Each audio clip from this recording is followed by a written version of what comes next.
एक बात ठीक से समझ लीजिए, आप लोग अब जीवन के जिस दौर में है ना, जब भी झगड़ा हो किसी के साथ, माँ हो, पापा हो, भाई हो, बहन हो या वो हो, मैं आपको एक सीरियस सलाह दे रहा हूँ। सीरियस सलाह ये है कि अगर कभी ऐसी स्थिति आ जाए ना कि आप अपने किसी व्यक्ति से जो जिसके साथ अच्छे संबंध रहे आपके, कोई नाराजगी हो गई, झगड़ा हो गया, बात कर रहे हैं, पहली बात तो कितना भी बुरा संबंध हो जाए, वो सच मत बोलिएगा जो आपने बहुत दिनों से संभाल के रखा हुआ है,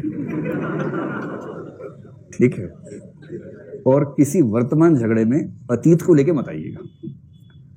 संबंधों के बिगड़ने की सबसे बड़ी वजह है अतीत का हावी होना, और अतीत में दोनों पक्षों से गलतियां हुई ही होती हैं।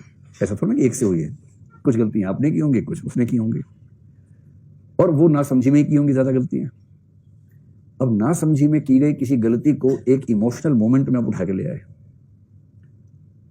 उसका जो घाव है ना, उस घाव की भरपाई फिर है नहीं, जीवन भर भरपाई नहीं है।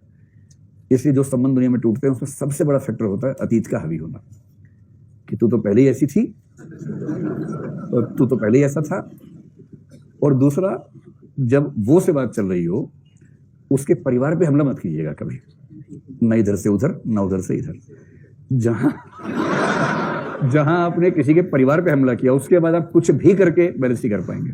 जहां आपने कह दिया तेरी तो मम्मी भी ऐसी हैं, तेरे तो पापा भी ऐसे हैं, ये द एंड है। इसके बाद उसके बाद कोई भगवान भी चीजों को ठीक नहीं कर सकता। इसलिए ये सब चीजें, वैसे जब आप शादी वादी करेंगे आपके पेरेंट्स आपको समझाएंगे, समझाना भी चाहिए। पेरेंट्स का ये काम भी होता है, खाली एटीएम नहीं होता पेरेंट्स का काम, ये भी होता है, पर कई बार ऐसा होता नहीं है और बच्चे अपनी गलतियों से ही सीखते हैं। दुख ये है कि हर पीढ़ी के लोग पत्थर से आग निकालते हैं, फिर लाइटर तक जाते हैं, उनके बच्चे फिर पत्थर से आग निकालते हैं। समझे मैं क्या कहना चाह रहा हूँ?